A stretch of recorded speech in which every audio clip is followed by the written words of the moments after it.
Namaskar, hello and welcome to NCERT special live phone-in program Sahyog, Guidance for Mental Well-being of the Children. मैं हूं तन्वी खुराना और आप हमें इस वक्त लाइव देख रहे हैं पीएम eVidya चैनल नंबर 6 से लेकर चैनल नंबर 12 तक। और अगर आपके पास कोई भी सवाल है हमारे आज के विषय से जुड़े हुए, जो कि है enhancing adolescence personality through self management, जिसे हम हिंदी में कहेंगे आत्म प्रबंधन के द्वारा युवाओं का व्यक्तित्व विकास, आप हमें अपने सवाल पहुंचा सकते हैं हमारे YouTube चैनल के द्वारा ncertofficial, उसके लाइव चैट बॉक्स में अपने सवाल लिखिए और हमें भेज दीजिए। अगर आप फोन करना चाहें तो हमारा नंबर है 8800440559। हमारे साथ दो हमारे मेहमान मौजूद हैं, आइए आपका परिचय उनसे करवाते हैं। हमारे साथ हैं डॉक्टर मीनू पांडे। स्वागत है मैम आपका। नमस्कार मैम है regional institute of education NCERT Bhopal से, और साथ हैं एक प्रैक्टिसिंग काउंसलर मैम है मिस नंदिता त्रिवेदी। स्वागत है मैम आपका। Thank you. Thank you. तो आइए ये जो बातचीत है हम इसकी शुरुआत करते हैं, और मैं सबसे पहला सवाल जो है डॉक्टर पांडे से पूछना चाहूँगी। मैम, अक्सर हम देखते हैं कि जो कुछ बच्चे हैं बहुत ही सलीके से सारा काम करते हैं, लेकिन कुछ बच्चे अक्सर छोटी छोटी बातों पे परेशान रहते हैं, सोचते रहते हैं, तो उलझे रहते हैं चीज़ों में। आपको क्या लगता है ऐसा क्यों होता है? तन्वी जी, आपने बिल्कुल सही कहा। बीइंग अ टीचर, हम भी बच्चों को जब ऑब्जर्व करते हैं तो इस तरह के बच्चे हमारे सामने आते हैं कि कुछ बच्चे अपना सारा काम बहुत प्लान वे में कर पाते हैं, कुछ नहीं कर पाते हैं।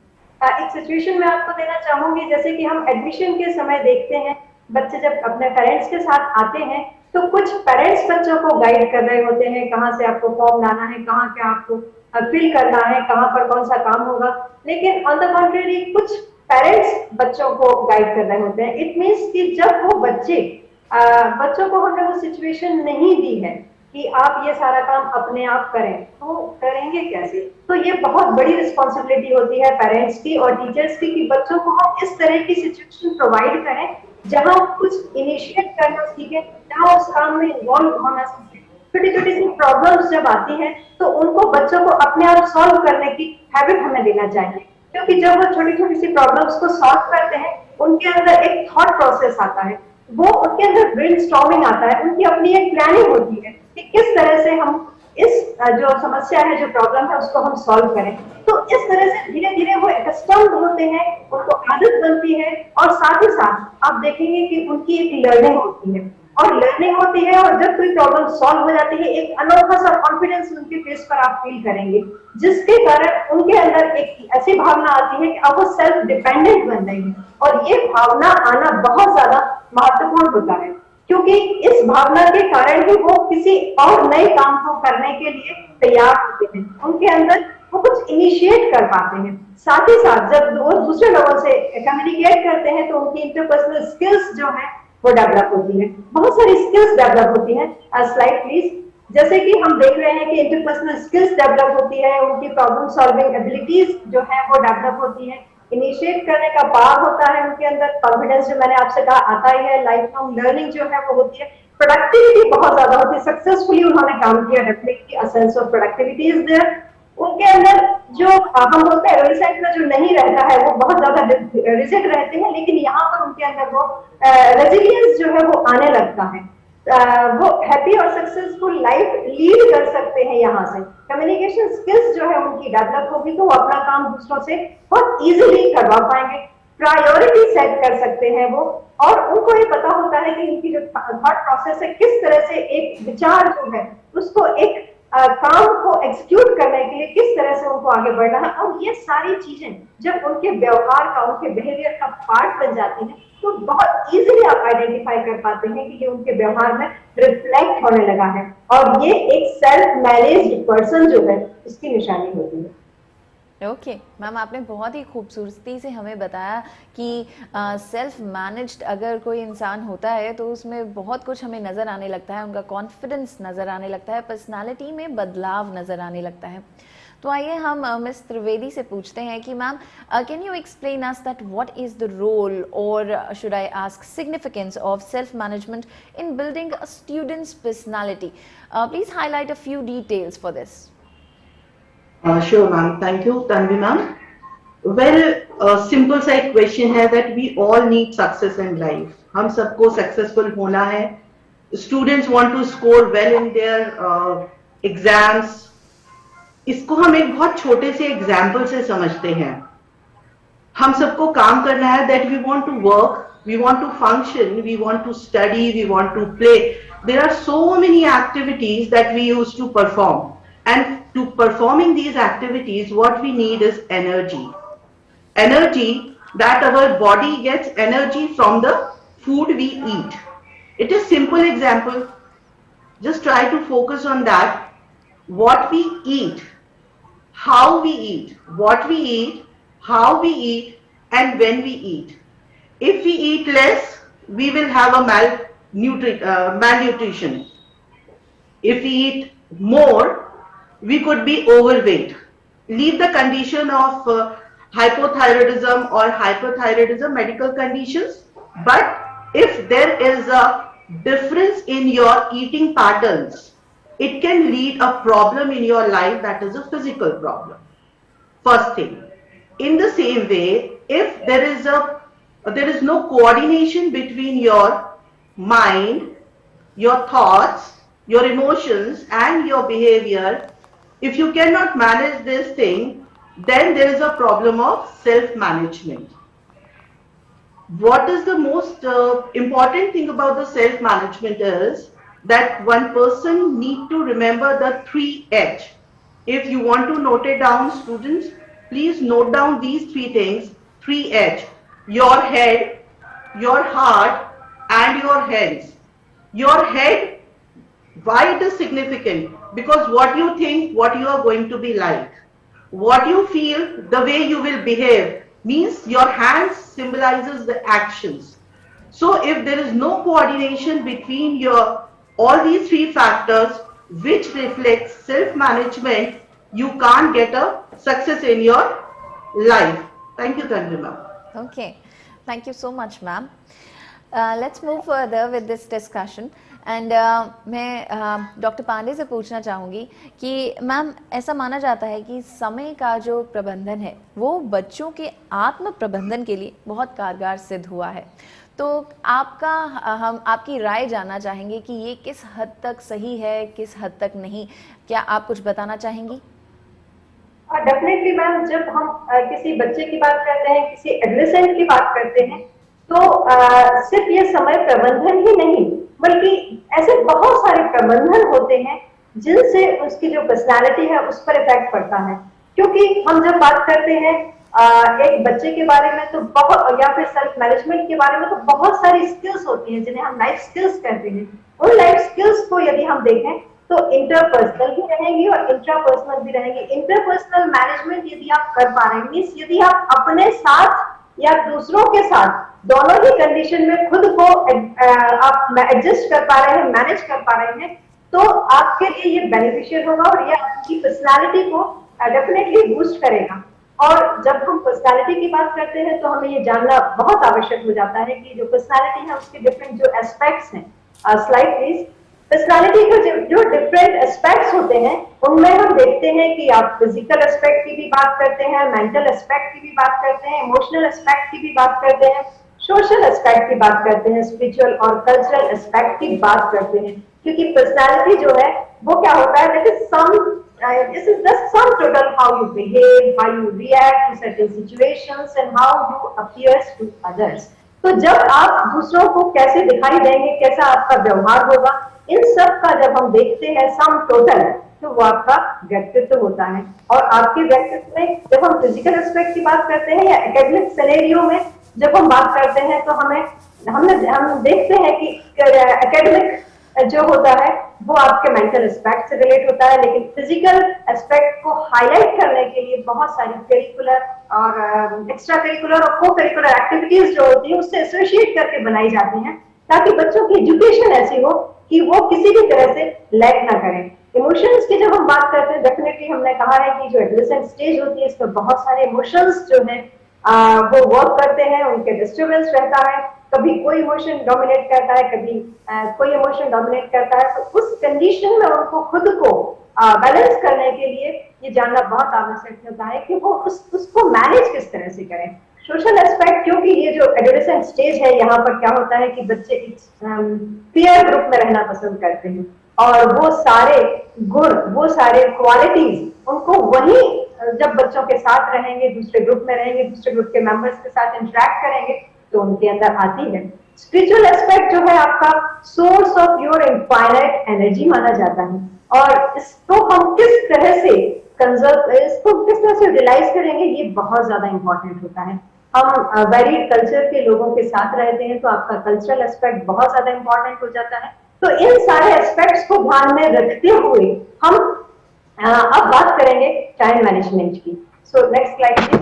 जब हम टाइम मैनेजमेंट की बात कर रहे हैं या फिर सेल्फ मैनेजमेंट की बात कर रहे हैं तो हमने कहा टाइम मैनेजमेंट भी है, गोल मैनेजमेंट भी है, इमोशन मैनेजमेंट भी है, एंगर मैनेजमेंट भी है, स्ट्रेस मैनेजमेंट भी है। ये सारे मैनेजमेंट के अलावा भी बहुत सारी चीजें हैं। लाइक आपकी स्टडी स्किल्स को आपको फोकस करना होता है, आपकी एडॉप्टेबिलिटी किस तरह से डेवलप हो वो फोकस करना होता है, आपकी क्रिटिकल थिंकिंग, आपके अंदर क्रिएटिव थिंकिंग किस तरह से डेवलप हो, किस तरह से आप सेल्फ मोटिवेटेड हो इन सभी को अचीव करने के लिए, ये भी बहुत ज्यादा इंपॉर्टेंट होता है। आपका स्ट्रॉन्ग कोड ऑफ एथिक्स कैसा हो इसके लिए भी बहुत ज्यादा आवश्यक होती है। हमने अभी जो पहले बात किया था स्पिरिचुअल एस्पेक्ट की, तो strong initiation, problem solving abilities, सारी चीजें जो है आपको किसी न किसी तरह से खुद को मैनेज करने के लिए, आपके विचारों को, आपके एंटायर बिहेवियर को मैनेज करने के लिए बहुत ज्यादा आवश्यक होती है। अब सबसे पहले मैं बात करती हूँ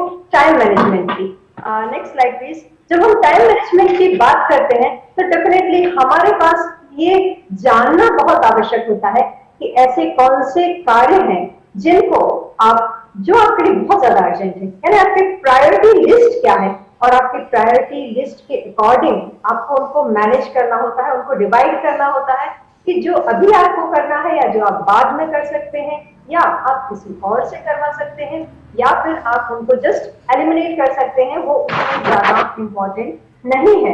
तो आपको अपनी प्रायोरिटी लिस्ट बनानी होगी और टू डू लिस्ट, क्योंकि जो अभी आपको करना है उसके लिए टू डू लिस्ट बनाना बहुत ज्यादा आवश्यक है। यदि आप टू डू लिस्ट नहीं बनाएंगे तो आप अपने, क्यों ये कहा जाता है कि हम सभी को 24 आवर्स हर दिन मिलता है एज अ गिफ्ट, और उस 24 आवर्स को आप कैसे यूटिलाइज करेंगे ये तो आप पर ही निर्भर करता है। तो आपको यदि यूटिलाइज करना है, आपका जो अलग अलग टाइम जोन है किसमें आपको क्या करना है, ये ही आपका टाइम मैनेजमेंट है। अदरवाइज आप बहुत सारे डिस्ट्रैक्शन में आ जाते हैं और कई बार आदतन हम प्रोक्रेस्टिनेशन के शिकार हो जाते हैं और उसके कारण आज का काम कल, कल का काम परसों, इस तरह से हमारी जो पेंडिंग लिस्ट है वो बढ़ती जाती है। तो इसलिए हमें सोचना समझना बहुत ज्यादा आवश्यक हो जाता है कि किस तरह से हम टाइम को मैनेज करें। तो जब आपके पास आपकी प्रायोरिटी लिस्ट और टू डू लिस्ट होगी तो definitely you can utilise your time. Next slide please. अब हम बात करते हैं आपके गोल मैनेजमेंट की, क्योंकि आप अपना, जब आप एकेडमिक में होते हैं आपका एक करियर होता है, उस करियर को आप कैसे डिफाइन करें, उस करियर को आप कैसे सिलेक्ट करें, कई बार आप बहुत ज्यादा कंफ्यूजन में होते हैं क्योंकि आप बहुत सारे लोगों की एडवाइस जो है वो लेते रहते हैं। तो डेफिनेटली आप लोगों की बातें सुनिए, उनकी एडवाइस लीजिए, लेकिन जब आपको अपना गोल सेट करना है तो आपको कुछ बातों को बहुत ध्यान में रखना होगा और वो बातें हैं एक एक्रोनिम के फॉर्म में स्मार्ट गोल्स को आपको सिलेक्ट करना होगा। एज पर स्पेसिफिक, आपको क्या करना है, कब करना है, कैसे करना है, ये आपको ही डिसाइड करना होगा। इट मस्ट बी मेजरेबल, क्योंकि यदि हम इसको मेजर नहीं कर पाएंगे तो हमें मालूम ही नहीं चलेगा कि हमने वो गोल को अचीव किया है या नहीं किया है। It should also be attainable और अचीवेबल। ऐसा ना हो कि आप कुछ ऐसा सपना देख लें, कुछ ऐसा गोल जो है उसको सेट कर लें कि जिसको अचीव करना आपकी स्ट्रेंथ के अकॉर्डिंग पॉसिबल ना हो। आपको रेलेवेंट और रिलायबल जो है आप गोल जो है उसको आप सिलेक्ट कीजिए। और टाइम बाउंड होना, टाइम बेस्ड होना बहुत ज्यादा आवश्यक होता है, क्योंकि आप जब गोल सिलेक्ट करते हैं तो उसमें से आपके जो लॉन्ग टर्म गोल के साथ शॉर्ट टर्म गोल्स भी होते हैं, तो आपको टाइम के अकॉर्डिंग उनका डिवीजन करना बहुत ज्यादा आवश्यक हो जाता है। और इसके बाद हम बात करते हैं एंगर मैनेजमेंट, क्योंकि एंगर मैनेजमेंट ये जो स्टेज है, एडोलेसेंट स्टेज है, यहाँ पर बच्चों को गुस्सा बहुत ज्यादा आता है। हालांकि it is also just like normal emotion, और ये आना भी जरूरी है, क्योंकि आपको सेल्फ प्रिजर्वेशन के लिए, है ना, आप अपना प्रोटेक्शन नहीं करेंगे तो कौन आपका प्रोटेक्शन करेगा। इसके लिए एंगर आना आवश्यक होता है, लेकिन किस लिमिट तक आपको एंगर आना चाहिए, कब नहीं आना चाहिए, ये यानी प्लान वे में यदि एंगर है देन इट्स ओके। और यदि आप एंगर के कंट्रोल में आ गए, आप उसे मैनेज नहीं कर पा रहे, then it's going to be very dangerous. क्योंकि आपने देखा है कई बार हम गुस्सा कर लेते हैं, लेकिन गुस्सा करने के बाद रिग्रेट करते हैं, तो वो स्टेज ही ना आए कि आपको रिग्रेट करना पड़े। इसलिए हमें ये समझना आवश्यक है कि जब आपको गुस्सा आता है, 3 डिफरेंट फेजेस में आता है। फर्स्ट फेज जो होती है, बहुत सारी लॉजिकल रीजनिंग के थ्रू हम इसको कंट्रोल कर लेते हैं। सेकेंड फेज होता है, या हमारे इमोशंस हावी हो जाते हैं, और इमोशंस इतने ज्यादा हावी हो जाते हैं कि फिर उससे निकलना मुश्किल होता है, और पार्ट थर्ड ही रिग्रेट होता है। तो हमारा जो मैनेजमेंट है वो फेज फर्स्ट को यदि आपने इंक्रीज कर दिया, इतना इंक्रीज कर दिया कि फेज सेकंड तक पहुंचने के पहले आप अपने आप को कंट्रोल कर सकें, तो ये एक प्रॉपर टेक्निक होती है जिसके थ्रू आप अपने एंगर को बहुत इजीली मैनेज कर पाते हैं, ताकि कोई भी काम आपके मन मुताबिक ना भी हो, आपकी स्ट्रॉन्ग लाइकिंग डिसलाइकिंग जो भी रही है वो फुलफिल ना भी हुई हो कोई भी चीज, पर आप उस पर एंग्री नहीं होंगे, क्योंकि आपके अंदर उसके साथ एडजस्ट करने की कैपेसिटी आ चुकी है। तो इस तरह से आप अपना एंगर जो है उसको मैनेज कर पाएंगे। इमोशनल मैनेजमेंट के बारे में, इमोशनल मैनेजमेंट, बहुत सारे इमोशंस जो मैंने आपसे कहा है कि इमोशन आपके पास बहुत सारे होते हैं, और डेफिनेटली इस एज में जो इमोशनल परसिवरेंस वाली स्टेज होती है, तो कहीं ऐसा ना हो कि आप बहुत इजीली इमोशन के कंट्रोल में आ जाएं। तो आपको ये समझना आवश्यक होता है कि आपको इनको कंट्रोल कैसे करना होता है। और साथ ही साथ स्ट्रेस मैनेजमेंट की बात है, क्योंकि स्ट्रेस यदि आपने इमोशंस को कंट्रोल नहीं किया, एंगर को कंट्रोल नहीं किया और प्रोलॉन्ग समय तक ये रहा, तो एडोलेसेंट स्टेज तो कहा ही जाता है it's a period of storm and stress. तो डेफिनेटली आप स्ट्रेस्ड होंगे, और लेटर ऑन आपको बहुत सारी मेंटल प्रॉब्लम्स, हेल्थ इश्यूज हो सकते हैं। तो इसलिए बहुत ज्यादा आवश्यक होता है आप इन सभी को कंट्रोल करें। Thank you. Okay, so ma'am हमारे पास आखिरी के 5 मिनट रह गए हैं, लेकिन मैं चाहूँगी कि आप हमारे दर्शकों को एक बार SWOT, जिसे हम स्वॉट एनालिसिस कहते हैं, उसके बारे में ब्रीफली बताइएगा। SWOT जो हम बात करते हैं, स्वॉट एनालिसिस, ये बहुत ज्यादा आवश्यक होता है आपके सेल्फ एनालिसिस के लिए, क्योंकि आपको जब तक नहीं पता होती है कि आपकी स्ट्रेंथ क्या है, आपकी वीकनेसेस क्या है, कौन सी अपॉर्चुनिटीज आपको मिलने वाली हैं और कौन सी चीजें आप मिस कर सकते हैं, आपके लिए वो थ्रेट का कारण हो सकती हैं। तो इसलिए चाहे कोई स्टूडेंट हो, चाहे कोई इंस्टीट्यूशन ही क्यों ना हो, हर किसी को स्वॉट एनालिसिस जरूर करना चाहिए। Okay, alright. So, Nandita ma'am, would you like to highlight a few points that what are those issues, problems, challenges faced by adolescents due to lack of self-management, and what can they do to enhance their personality and improve this self-management skill? Very well question asked, Tanvi ma'am. Well, there are so many issues faced by the students, but one of the most important issues nowadays, that is emotional discomfort. It could be physical discomfort also, it could be social discomfort also, and emotional discomfort like they feel sad, depressed, grief, pain, loneliness, negative emotions, they used to get panic, they develop a guilt or a shame. All these affects students mind and body.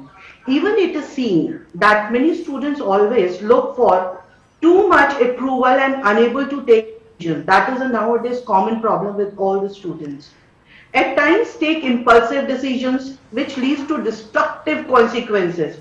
Like in exams, they have not studied well, they will go for some kind of a shortcuts, they will do cheating, they will caught red-handed, then they will have a shame and a guilt, and it will lead to a stress, depression, anxiety, and other issues in their life. So for that purpose, there is a very small and crisp takeaway for the students. If they want to write, if they're watching it, please do write it. There are simple 7 steps are there. So there's a strategy for it. First strategy is for the self-confidence and self-esteem. Always believe in yourself. What you do, how you think, how you behave. First thing, the first step for the self-management, believe in yourself. The second step is self-responsibility. Self-responsibility comes with the own desire. Always think and believe that achieving my desire or need is my responsibility. Like, I want to score well in my exams or want to build friendly social relations. So it is whose responsibility? It is my responsibility. Second step, quality of work is my responsibility. For example, if I want to study hard and well score in my exams, whose responsibility is this? Because students make the sometimes excuse that teacher didn't taught, my parents didn't support me. So it is whose responsibility? Students need to take out their own time for the self-management. Third quality.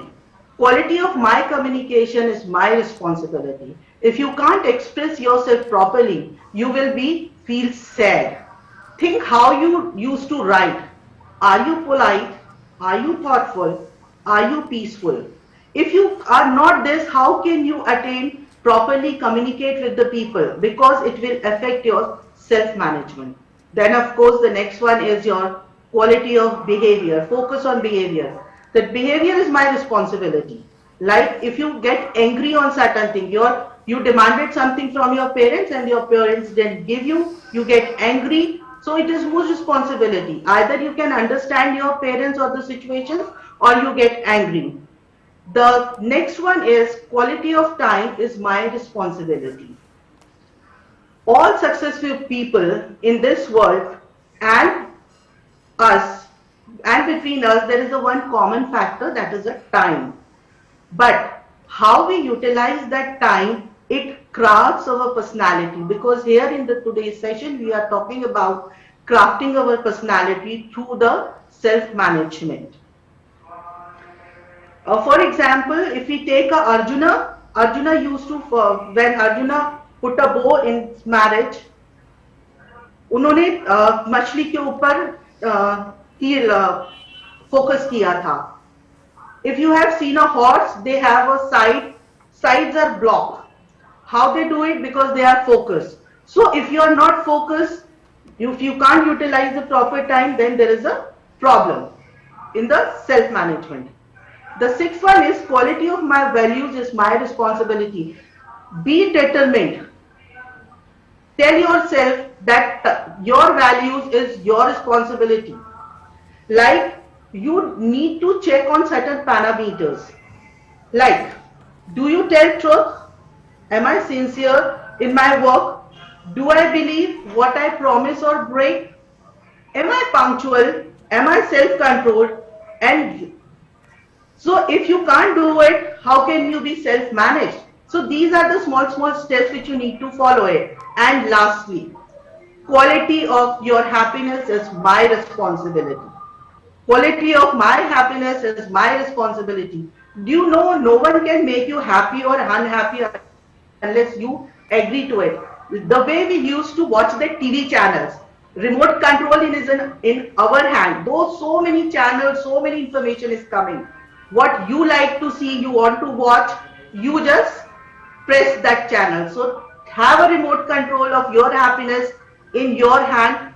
How you can do it? Through the self-management. Absolutely. So just Yeah, thank you, ma'am. Thank you so much, ma'am. You wrapped up it so amazingly, and the last line itself summed the entire session, that our happiness is in our control and the remote control is also in our hands. Thank you so much, both our experts for joining us in this session and telling us that how we can enhance the adolescent's personality with a self-management skill. Thank you so much, ma'am. Thank you, ma'am. Thank you.